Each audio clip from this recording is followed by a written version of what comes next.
Hi guys, welcome back to Spotaria channel. So in this video, I'll show you how to install YouTube app on iPhone. You need to install YouTube in order to use it on your mobile phone.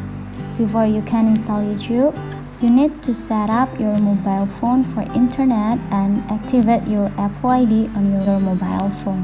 But guys, before you continue this video, I hope you like, comment, and subscribe to support this channel, and don't forget to hit the notifications bell.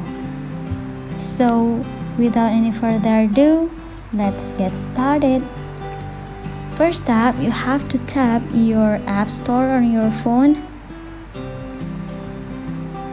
and then tap search, then type YouTube.